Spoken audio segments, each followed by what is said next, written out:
बिस्मिल्लाहिर्रहमानिर्रहीम। अस्सलाम वालेकुम स्टूडेंट्स। आज के लेक्चर में हम जेन ऑस्टन को डिस्कस करेंगे। जेन ऑस्टन में ये 5-6 टॉपिक्स आज के लेक्चर में हम कवर करेंगे। इसका इंट्रोडक्शन, इसकी लाइफ, इसके early works, later works, illness, death, इसका नावल है प्राइड एंड प्रेजुडिस, उसे डिस्कस करेंगे, और reasons for novels everlasting popularity, उस रीज़न को भी डिस्कस करेंगे कि इसके नावल इतने पॉपुलर क्यों हुए। तो जी इंट्रोडक्शन से शुरू करते हैं। जेन ऑस्टन 1775 में पैदा हुई और 1817 में इनकी डेथ हो गई। वाज एन इंग्लिश नावलिस्ट, एक अंग्रेज़ी नावल निगार थी। Noted for her witty studies of early 19th century English society, यानी कि जो 19th सेंचुरी की इंग्लिश सोसाइटी थी उसके बारे में बड़ी दिलचस्प स्टडीज़ हैं इनकी, और इस हवाले से ये जानी जाती हैं। Austen portrayed the quiet day to day life of members of the upper class, यानी कि ऑस्टन ने अपने नॉवेल्स के अंदर डे टू डे लाइफ जो है, रोज़मर्रा की ज़िंदगी अपर मिडिल क्लास की किस तरह की होती है, इसे पोर्ट्रे किया है उसने।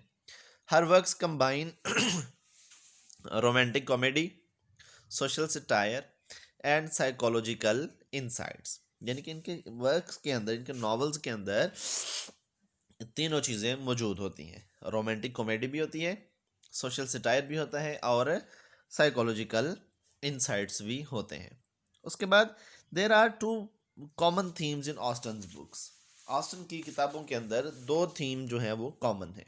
उसमें एक द लॉज ऑफ इल्यूजन्स, और दूसरे नंबर पे the clash between traditional moral ideas and the everyday demands of life, यानी कि रोज़मर्रा की ज़िंदगी किन चीज़ों की डिमांड करती है और उसके मुकाबले में जो ट्रेडिशनल सोशल आइडियाज़ होते हैं वो उनका आपस में क्लैश किस तरह से है, यानी कि मॉडर्निटी और पुराने ख्यालात के लोगों को।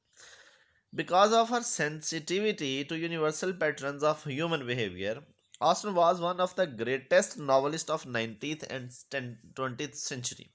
चूँकि ये ह्यूमन बिहेवियर्स के बारे में बड़ी सेंसिटिव हैं, बहुत जल्दी फील करती हैं, और बड़े अच्छे से पोर्ट्रे किया है ह्यूमन बिहेवियर्स को इन्होंने अपने नॉवेल्स के अंदर।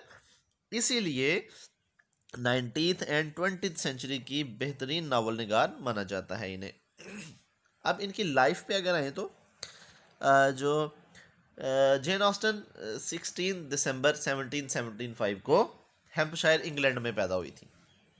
ये 8 बहन भाई थे, उनमें से 7वां नंबर था इसका।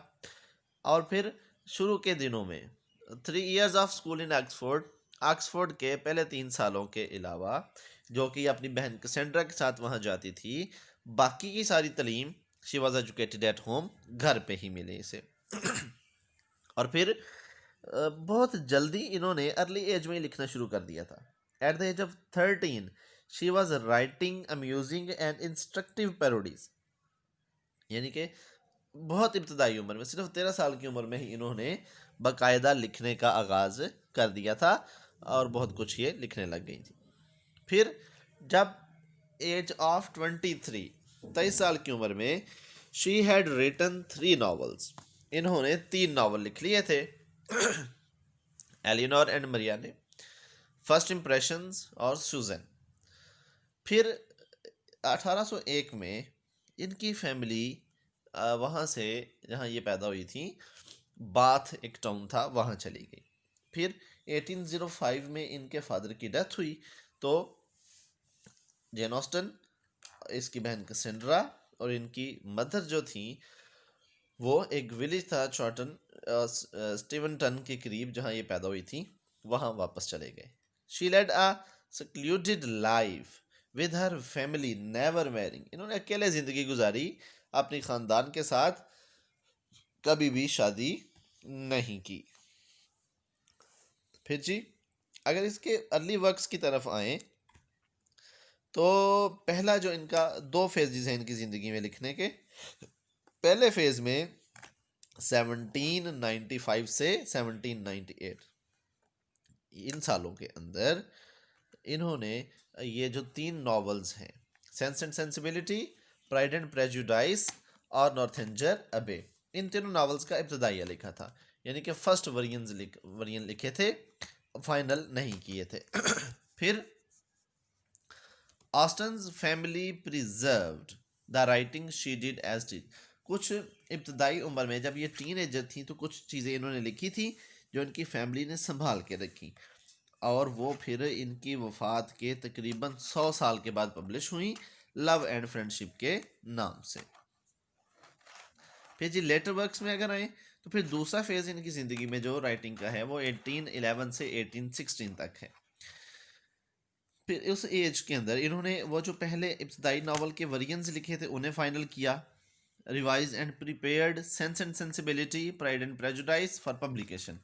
और फिर 3 और मुकम्मल नावल लिखे, मैन्सफील्ड पार्क, एमा और प्रिजुशन।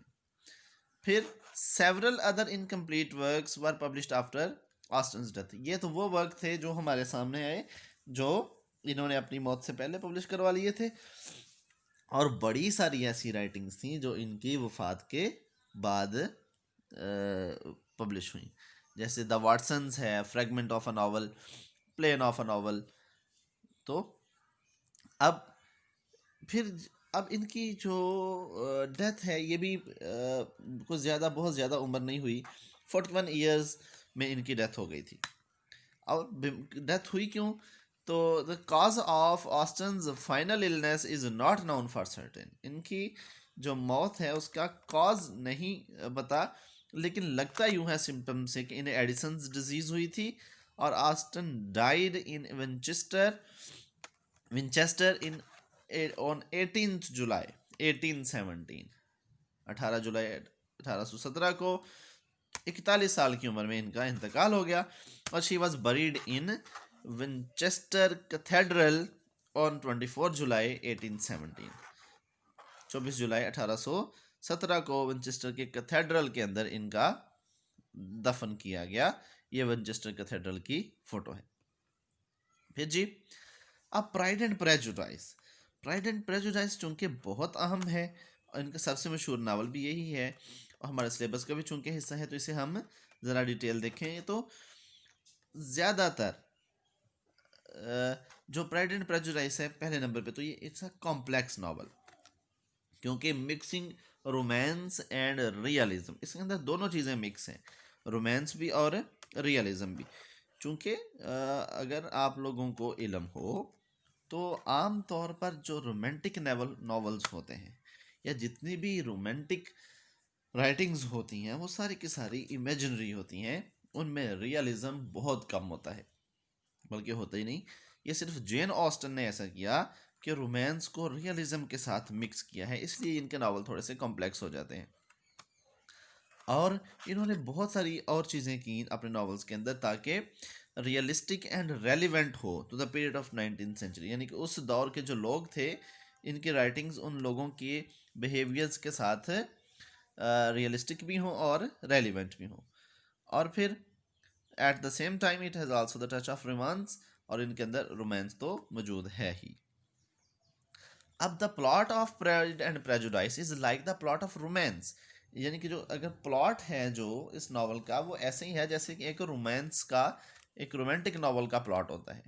और the social reality for women during, अब 19th सेंचुरी के अंदर सोशल रियलिटी ये थी, समझा ये जाता था इंग्लिश सोसाइटी के अंदर भी कि कोई भी खतून जो है वो मर्द के बिना नहीं रह सकती, डिपेंडेंट होती है।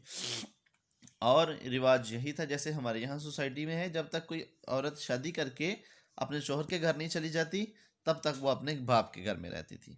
Because of this social climate the reality is that the 5 Bennet sister do not have a choice about marriage, यानी कि उन्होंने शादी नहीं करना चाहिए, they must marry in order to secure their financial career, क्योंकि उन्हें सिर्फ शादी करना थी, किस लिए?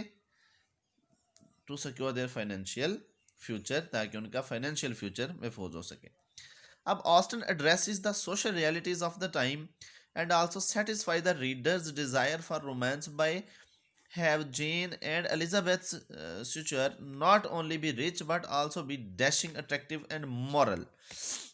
अब ऑस्टन जो है इसने अपने नावल के अंदर, यानी कि ये जो हमारा प्राइड एंड प्रेजुडाइस है, इसने सोशल रियलिटीज़ को भी डिस्कस किया है, लेकिन रीडर्स के माइंड को भी सेटिस्फाई किया है।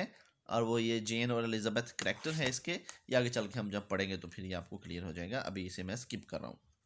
Realism of character make the novel more believable and they also contribute to fulfill romantic appeal of the novel। यानी कि रियलिज्म है जो करेक्टर का, यानी कि इतनी रियलिटी के साथ करेक्टर्स को डिस्कस किया है जेन ने कि लगता यूं है कि जैसे बिल्कुल ये सच्ची और हकीकी कहानी हो। और फिर ये रोमांटिक अपील जो है नावल के अंदर इसे भी फुलफिल करता है। और special emphasis has been placed on the way Austen portray her characters speech and thoughts. Dialogue is described as the most appropriate means in order to achieve a close approach to reality। यानी कि जो इन्होंने जेन ने जो खुद किया है अपना करेक्टर, उसके डायलॉग्स, उसका सारा कुछ इस तरह से है कि क्लोज अप्रोच टू रियलिटी होती है। यानी कि जैसे हम अभी पढ़ते आ रहे हैं कि दोनों चीज़ें हैं, रियलिटी भी है और रोमांस भी इसके नावल्स के अंदर मौजूद है। मैं कुछ चीज़ें स्किप कर रहा हूँ चूँकि वो नावल का प्लॉट जब और समरी वगैरह हम पढ़ेंगे तो वो फिर क्लियर होंगी। अभी सिर्फ इस लेक्चर के अंदर जेन को डिस्कस करना चाह रहा हूँ कि जेन थी कौन, लिखती कैसे थी, और कुछ और details. We also found the touch of romance in the dialogues के अंदर भी रोमांटिक टच है इनके। There are elements of conventional romance in the novel since the picture drawn is everyday life and activities, it is easy for us to comprehend it and it is that much more real to us। Conventional romance जो है वो novel के अंदर मौजूद है और इससे हमें पता चलता है कि नावल के अंदर डे टू डे लाइफ को डिस्कस किया गया है। अब इनके कुछ जो मोस्ट फेमस वर्क्स हैं, ये sense and sensibility, pride and prejudice, Mansfield park, एमा, नॉर्थएंजल एबे, परसुजन्स, ये सारे इसके फेमस नॉवेल्स हैं। अब reason for novels ever lasting popularity, यानी कि वजह क्या है कि इसके नावल इतने ज़्यादा मशहूर क्यों थे, तो पहली वजह है limitations and range. She take the reader into the mind of the character, यानी कि ये रीडर को करेक्टर के माइंड के अंदर ले जाती है। And her acute observation make us really feel we know them, और इसके करेक्टर्स को पढ़ के हमें यूं लगता है कि जैसे हम वाकई इन करेक्टर्स को जानते हैं। एक तो ये वजह है। दूसरा, use of irony is masterly, irony को बहुत शानदार तरीके से, बहुत बेहतरीन तरीके से यूज़ किया है इन्होंने अपने नावल्स के अंदर। She has a good ear for dialogue, और फिर इनकी डायलॉग राइटिंग बहुत बेहतरीन है। And her characters represent universal feelings and strengths and so are instantly recognisable and interesting, यानी कि इसके जो करेक्टर्स हैं उनके अंदर यूनिवर्सल फीलिंग एंड स्ट्रेंथ है, बिल्कुल पूरी सब लोगों के लिए यकसा, और ये रिकॉग्नाइजेबल भी हैं और इंटरेस्टिंग भी हैं। Jane Austen's world, with its ability to ignore the outside world and comforting absence of disaster and horrific suffering, is one to which the modern reader can escape and find a certainty and tranquility that perhaps his life does not offer। यानी कि जेन Austen की जो दुनिया है उसके अंदर ये ability है कि वो आउटसाइड को इग्नोर करे और अपनी जो है कंफर्टिंग एब्सेंस ऑफ डिज़ास्टर, यानी कि हर चीज़ जो बाहर से तबाही तंग करने वाली उसे इग्नोर करके अंदर से अपने आप को खुश किया जाए या अपनी पर्सनैलिटी को देखा जाए। फिर दूसरे नंबर पे मैनर्स एंड मोरालिटी है। Manners matter greatly in Jane Austen's world, यानी कि जेन ऑस्टन की जो दुनिया है, जेन ऑस्टन के जो नॉवेल्स हैं उनके अंदर मैनर्स बहुत मैटर करते हैं। बिहेवियर मस्ट बी कंट्रोल्ड, और जो लोगों के बिहेवियर हैं उन्हें कंट्रोल्ड होना चाहिए। Austen admires love, generosity, compassion and common sense. Austen जो है वो लव को, जनरोसिटी को और कंपैशन को एडमायर करती है, यानी कि फ्याजी को, सखावत को और मोहब्बत को ये एडमायर करती है। She can sometimes be seen as cruel, machinery and heartless. अब तीसरा नंबर जो तीसरी वजह है एवरलास्टिंग, वो है स्टाइल, क्लैरिटी, इकोनॉमी और स्किलफुल यूज़ ऑफ डायलॉग, यानी कि बहुत इंसिडेंट क्लियर हैं, स्किलफुल यूज़ ऑफ डायलॉग है, डायलॉग का बड़ा शानदार तरीका है लिखने का। Tight plotting and satisfying completeness to her plots are the main feature of Jane Austen, यानी कि इनके प्लॉट के अंदर कहीं भी इनकम्प्लीटनेस नज़र नहीं आती, सारे के सारे वाक़यात बड़े वाज़ेह शानदार तरीके से सामने आते हैं। और फिर कुछ थीम्स एंड टॉपिक्स हैं, houses, states and family, wealth run like an under current through many of the novels, duty and decorum, rank and money matter greatly in the novel. तो ये कुछ चीज़ें हैं जिन्हें हम नावल पढ़ते हुए डिस्कस करेंगे। सो जी, ये बैंक ऑफ इंग्लैंड ने 10 पाउंड का नोट भी जारी किया था एक दफ़ा जेन ऑस्टन के नाम पे।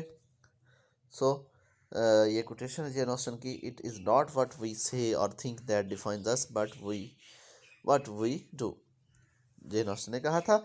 सो जी, that's all from Jane Austen. I think उसकी लाइफ हमारे सामने काफ़ी सारी खुल के सामने आ गई है।